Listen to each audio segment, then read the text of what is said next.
को प्रणाम। आज हम आलोचना करिबा पल्लवी पुस्तक वर्तमान नुहा सिलेबस अनुଯାयी आपण मान निकट आसी पहुँच जाइए क्लास 5th बही जोटा कि अनेक तथ्य भूल रही बोली लोक समालोचना करुछंदी।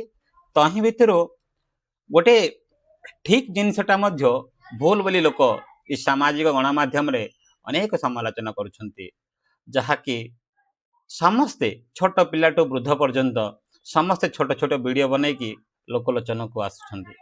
सेमाने किछिटा व्यूज पाई किछिटा कमेंट्स पाई जहा सठिक तथ्य को मध्य सठिक रूप न पड़ी सेमाने गणमाध्यम के निकट रे जे प्रचार प्रसारण करुछंती ताहा मो मिथ्या बोली प्रमाण करने को आपण सम्मुख राज्य को आसी पहुँच जाइए। जदि किछि त्रुटि थिले क्षमा करिवे। चलंतु डेरी न करी आमे क्यों कारण आज आम आलोचना करछे से क्वेश्चन आम देखि नबा क्योंठी लोक समालोचना करुथिले।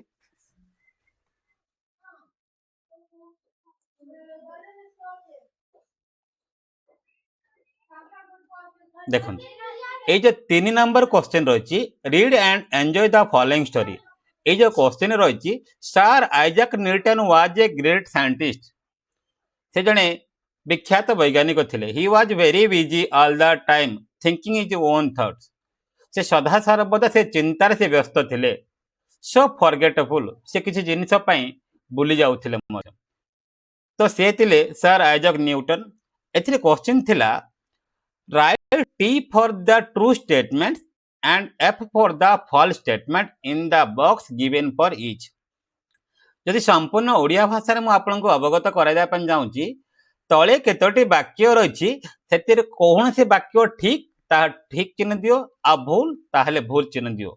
ए चारोटी वाक्य मध्य बा पांचोटी वाक्य मध्य से ए कथा कहूची, किंतु एठी लोक माने समालोचना करूछंती एइति पई sir Isaac Newton was a great pilot.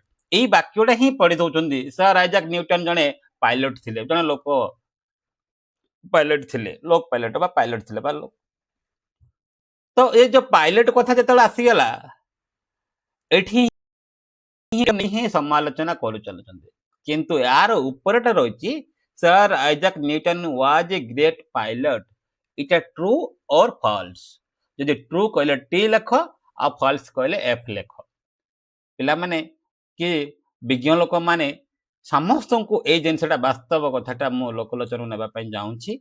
तो एठी ट्रू बदल रे एफ हबो अर्थात फॉल्स हबो। जदि फॉल्स लेखा जीवो ताहले ए वाक्यटी कोनसे प्रकार रो भूल नाही, काहे कि ना से कहिसंदी जहा ट्रू ताको टी लेखो जा फॉल्स ताको एफ लेखो। आशा करछि आपन को सहज रे जानि पारथुए एटा वास्तव सत्य कथा। आईटा आपण को सम्मुख रखी पंचम बहीर पल्लवी पुस्तकर पाखापाखि 7 नंबर पृष्ठार आपण को सम्मुख रखी। आपण माने सहज जाइए आप चेक करने। जदि वीडियोटी निश्चित भाव में जो मैंने समालोचना करते से यहाँ गोटे शिक्षणीय वार्ता कहले अत्युक्ति हवा ना। आने जहाँ किसी वीडियो करी जो समालोचना करुछंदी ताहा सेमानंक पई किछिटा व्यूज किछिटा सब्सक्राइबर पई सरकार को बदनाम करवा एवं आमर बोर्ड ऑफ सेकेंडरी एजुकेशन को बदनाम करवा एगुड़ाक किछि तात्सल्य। जदि किछि भूल रही भूल तो निश्चय रही जदि किछि भूल रही यहाँ आम मान समस्त यहाँ भूल बोली ग्रहण करवा आम समालोचना करवा कमेवा। जदि किछि भूल रही सरकार भी जानी सारे या पदक्षेप नहीं निश्चित भाव में अल्प किसी यार समाधान आसीज। दयाकोरी किसी भूल तथ्य समालोचना करंतु नहीं, लोकलोचन को नियंतु नहीं, आ सामाजिक गणमाध्यम रे अपप्रचार करंतु नहीं।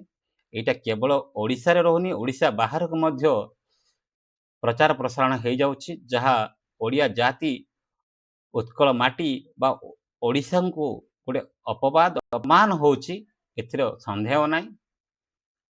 दयाकोरी जदि वीडियोटी किसी आपण मानकु हेल्प हो पारुछि, आपण मानकु तथ्य जानिबार सहयोग करुछि तो ताहले आप गोटे बोली गोटे कमेंट दियंतु, नचेत मु जो इनफॉरमेशन देछि ताहा मध्ये फॉल्स बोली आपण କମେଣ୍ଟ ଦେଇପାରିବେ। ଧନ୍ୟବାଦ। ଜୟ ଜଗନ୍ନାଥ। ବନ୍ଦେ ଉତ୍କଳ ଜନନୀ।